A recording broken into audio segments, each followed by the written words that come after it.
ತಮ್ಮ ಆಗಮನ? ಎಲ್ಲಿ ಗಂಡ ಬರೋದಕ್ಕೆ ರಾಮ್ಯ ಗೌಡ್ರೆ ಮರ್ಯಾದೆ ಕೊಟ್ಟು ಮಾತನಾಡಿ. ಕೊಟ್ಟ ಸಾಲ ಕೇಳುವುದಕ್ಕೆ ಮರ್ಯಾದೆ ಕೊಟ್ಟು ಮಾತಾಡೋದಕ್ಕೆ ನಾವು ಕೊಟ್ಟ ಸಾಲ ಮಾಡಬೇಕು. ನಿನಗೆದು ನೆನಪಿಲ್ಲವೇ ಗೌಡ್ರೆ? ಅದು ಕಾಣಬೇಕಿಲ್ಲ ಸೀತಾ, ನನಗೆ ಹಣ ಬೇಕು.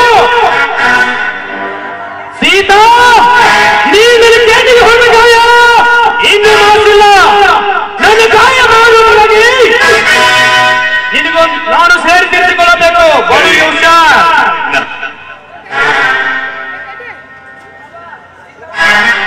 ಸೀತಾವ ಹಣ ತಗೊಳ್ಳೋದು ಕೊಡುದು ನಿನಗ ಗೊತ್ತಾಗೋದಿಲ್ಲ. ರಾಮನ ಕರೆಯವ ಜೋಡಿ ನಾವ ಮಾತಾಡ್ತೀವಿ.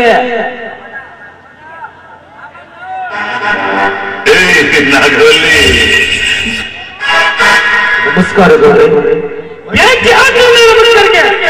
ಸುಟ್ಟು ಬದು ಹೋಗ್ಬಿಡ್ತೀನಿ. ನಾನು ಕುಳಿತುಕೊಳ್ಳಕ್ಕೆ ಬಂದಿಲ್ಲ ರಾಮಣ್ಣ. ನಾನು ಕೊಟ್ಟ ಸಾಲವನ್ನು ಬಟ್ಟೆ ಸಿಗಲಿಗೆ ಬಂದಿರುವೆ. ಗೌಡ್ರೆ, ಈಗ ನನ್ನ ಹತ್ತಿರ ಹಣ ಇಲ್ಲ. ಸ್ವಲ್ಪ ಕಾಲಾವಕಾಶ ಕೊಟ್ರೆ ಆದಷ್ಟು ಬೇಗ ನಿಮ್ಮ ಹಣವನ್ನು ನಾನು ಕೊಡ್ತೀನಿ ಗೌಡ್ರೆ. ಈಗ ಕೊಟ್ಟು ಅವರು ಸಾಲ ತಂದೆ ಮತ್ತೆ ಕಾಲಾವಕಾಶ ಕೊಡೋದಕ್ಕೆ ನಾನು ಮೊದಲೇ ಹೇಳ್ತೇನೆ. ನಾನು ಕೊಟ್ಟ ಸಾಲ ಬಡ್ಡಿ ಸಮೇತ ಕೊಡಬೇಕು ಎಂದು. ಹೌದು ಗೌಡ್ರೆ, ನೀವು ಹೇಳೋ ಮಾತು ಸತ್ಯ ಇದೆ.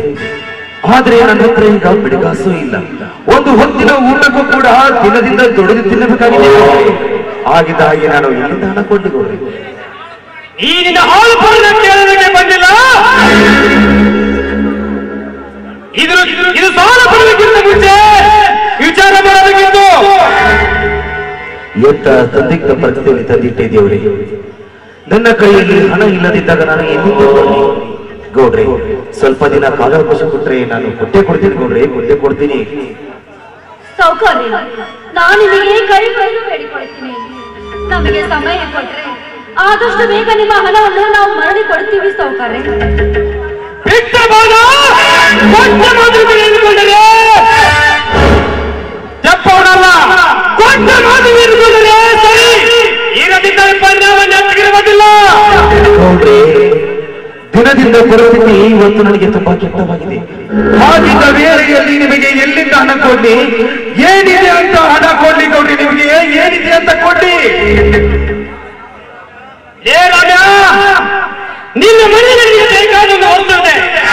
ಅದ್ರ ಬಂದರೆ ನನಗೆ ಮತ್ತೆ ಸಮಾಜ ಕೊಡೋದು ಬೇಕಾಗಿಲ್ಲ. ಗೌಡ್ರೆ, ಏನೇ ನೀವು ಕೇಳುವ ವಸ್ತು ನಾನು ಕೊಡುವುದಾದ್ರೆ ಅದು ನನ್ನ ಕೈಯಿಂದ ನಿಮಗೆ ಕೊಡುತ್ತೇನೆ. ಅದು ಏನಂತ ಕೇಳಿ ಗೌಡ್ರೆ, ಏನಂತ ಕೇಳಿ? ರಾಮಣ್ಣ, ನಿನ್ನ ಸುಂದರವಾದ ಹೆಂಡತಿ ಸೀತಾಳನ್ನು ನನ್ನ ಅರಮನೆಗೆ 2 ದಿನ ಕಳಿಸಿಕೊಂಡರೆ ಸಾಕು. ಅವಳ ದೇಹವನ್ನು ಮರಳಿ ಕಳಿಸುತ್ತೇನೆ. ದುಡ್ಡಿದೆ ಎಂದ ಧರ್ಮ ದೌರ್ಜನ್ಯ ತೋರಿಸಿದರೆ ನಿನ್ನನ್ನು ನರಕಕ್ಕೆ ಕಳಿಸುತ್ತೇನೆ. ಎಚ್ಚರ. ಕೊಟ್ಟು ಸಾಲ ಗಂಡಸೆ ನಿನ್ನ ಹೆಂಡತಿ ಕರೆದುಕೊಂಡು ಹೋಗುತ್ತದೆ. ನನ್ನ ಕಳಿಸಿಕೊಂಡು ಯಾರಾದ್ರೂ ಬಂದು ಬಿಡಿಸಿಕೊಂಡು ಹೋಗಲಿ. ನಿನ್ನ ಮಸಣದ ಹಾದಿ ಸಮೀಪ ಆಗುತ್ತಿದೆ ಅನಿಸುತ್ತದೆ. ಇಲ್ಲಿ ನಡೆದ ವಿಷಯ ಏನೇ ಇಲ್ಲಿ ನನ್ನ ಮಗ ಪರಶುರಾಮನಿಗೆ ಗೊತ್ತಾಗೋಕ್ಕಿಂತ ಮುಂಚೆ ಇಲ್ಲಿಂದ ಹೊರಗೆ ಹೋಗೋ. ಇಲ್ಲದಿದ್ದರೆ ನಿನ್ನ ಹೆಣ ನಿನ್ನ ಮನೆಯ ದಾರಿ ಹೋಗುವುದು ನಿಶ್ಚಿತ. ನನ್ನ ಹೆಣ ಬೀಳಿಸುವುದು ಇನ್ನು ಹೋಗಿಲ್ಲ. ಈ ಪ್ರತಿಭಟನೆ ಸೀತಾ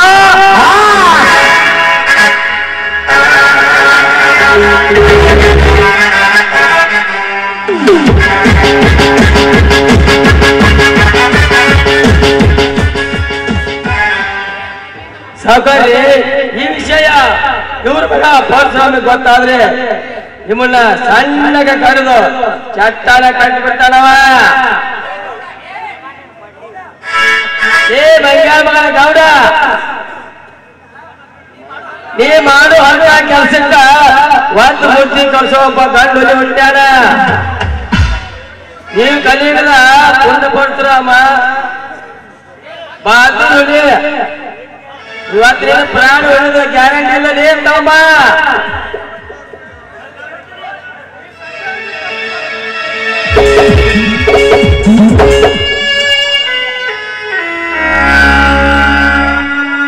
कोई तरह कोई तरह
ರಾಜ, ನೀನು ಬಂದ ವಿಷಯ ಏನಿಲ್ಲ ಗೌಡ್ರೆ, ಹಾಗೆ ಬಂದಿದ್ದೇನೆ.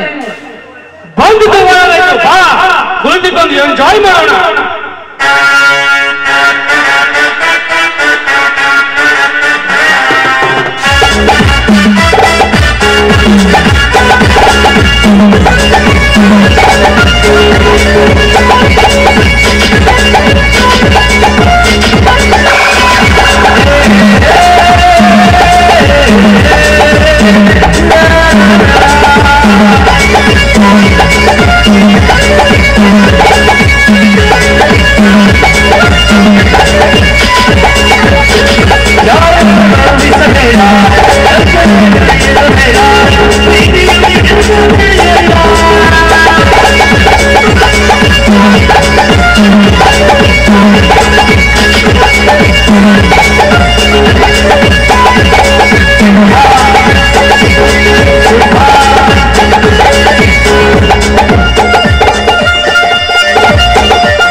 ನನಗೆ ಸ್ವಲ್ಪ ಅರ್ಜೆಂಟ್ ಕೆಲಸವಿದೆ, ನಾಳಿಂದ ಬರುತ್ತೇನೆ. ಹೋಗಿ ಹೋಗಿ ಬಾ ಅಗ್ನಿ, ಹೋಗಿ ಬಾ.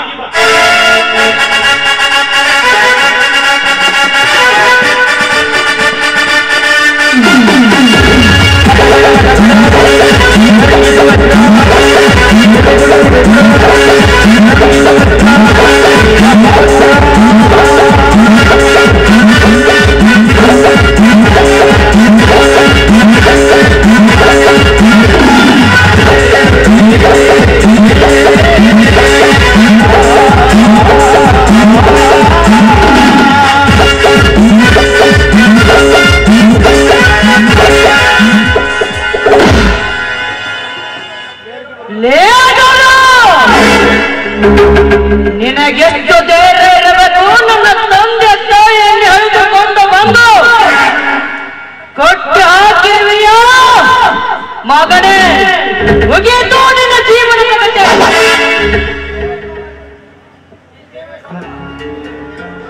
ಲೇ ರಮ್ಯ,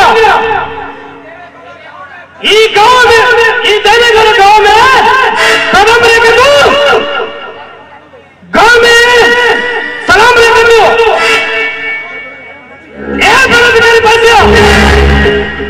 ನನ್ನ ಮನೆಗೆ ಬಂದು ನನ್ನದೇ ಹೆದರಿಸಿದ್ದೀಯಾ ಮಗನೇ?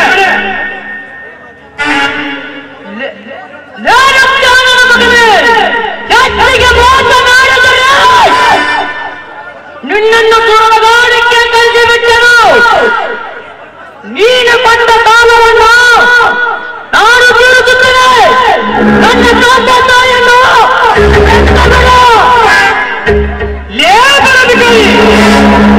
ಈಗಲೇ ತಂದು ಕೊಡು, ನಂತರ ಬಿಡುತ್ತೀನಿ ತಂದೆ ತಾಯಿಗಳನ್ನು. ನಾನು ಒಂದು ವಾರದಲ್ಲೇ ಕೊಡುತ್ತೇನೆ, ಬಿಟ್ಟು ಬಿಡು ನನ್ನ ತಂದೆ ತಾಯಿ. ನೀಡದಿದ್ದರೆ ಏನು ಹಾಲ್ಕೊಳ್ಳಿದೆ? ನಿಮ್ಮಂತ ಸೊಕ್ಕಿನ ಶ್ರೀಮಂತರಿಗೆ ಬೇಕುಳಿದವರಿಗೆ ಹಾಗೆ ಈ ಬ್ರಹ್ಮಾಂಡದಲ್ಲಿ ಅನ್ಯಾಯದಿಂದ ನಡೆಯುತ್ತಿರುವಾಗ ನಿಮ್ಮ ದೇಹವನ್ನು ವಿಚಿತ್ರವಾಗಿಸಿ ಮೂರು ಲೋಕಕ್ಕೆ ತೋರಾಗಿ ಈ ಭೂತಾಯಿ ಬಡಲಿಗೆ ರಕ್ತದ ಅಭ್ಯಾಸ ಮಾಡುವ ರಕ್ತದ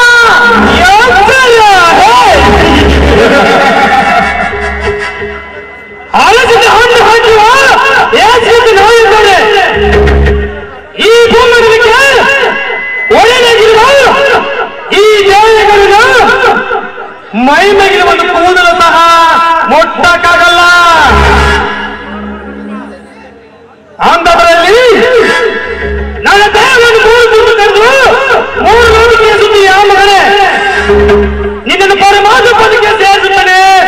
ಬಲು ಎತ್ತರ ಒಂದು ಹೋಗಿ ತಂತು ಮಾಡುತ್ತೀನಿ ಎಂದು ವಂಚನೆಯಿಂದ ಅಮಾಯಕರ ರಕ್ತವನ್ನು ಹೀರಿರುವ ನಿಮ್ಮಂತ ದೊಡ್ಡ ಶ್ರೀಮಂತರಿಗೆ ಒಟ್ಟು ಅಡಗಿಸಿ ನೀವು ಮಾಡುವ ಅನ್ಯಾಯ ಕಚ್ಚ ಹಾಕಿ ನಾನು ಒಂದಿಲ್ಲ ಒಂದು ದಿನ ಅನ್ಯಾಯಕ್ಕೆ ಬಿಟ್ಟರು ಹಾಕಿ ನ್ಯಾಯದ ಪತಾಕೆಯನ್ನು ಹಾಕದಿದ್ದರೆ ನನ್ನ ಹೆಸರು ಗಂಡದಲ್ಲಿ ಪರಶುರಾಮನೇ ಅಲ್ಲ. ಬಡವನ ಸಾಮ್ರಾಜ್ಯದಲ್ಲಿ ಸೊಕ್ಕಿನ ಶ್ರೀಮಂತರಿಗೆ ಸೇಡಿನ ತಪ್ಪಣ ಹಾಗೆ ಪುಂಡವನಿ ಪರಶುರಾಮ ರಾಮನೇ ಅಲ್ಲ.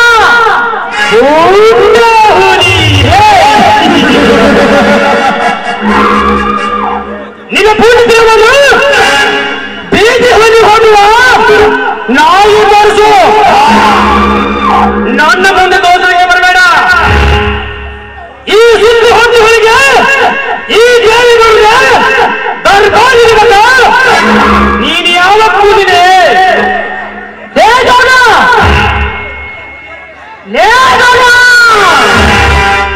ಈ ಹುಲಿ ಎಂಟ್ರೆ ಗೊತ್ತಾಯ್ತು. ಇನ್ನ ಮುಂದೆ ನಿನ್ನ ದರಬಾರ್ ಮೂರ್ತ ನೋಡಿ ನಾನು ಆಡುತ್ತೇನೆ. ನಿಮ್ಮಂತ ಸತ್ಯ ಶ್ರೀಮಂತರಿಗೆ ಅಪ್ಪರಿಸಿದ ಅಪ್ಪಲು ಆಗಿ ಆಸ್ತಿಯನ್ನು ಅಪ್ಪಣೆ ಪಡೆದು ನಿಮ್ಮಂತ ರಕ್ತವನ್ನು ಈ ರೋಜಿಗೆ ರಣಧೀರ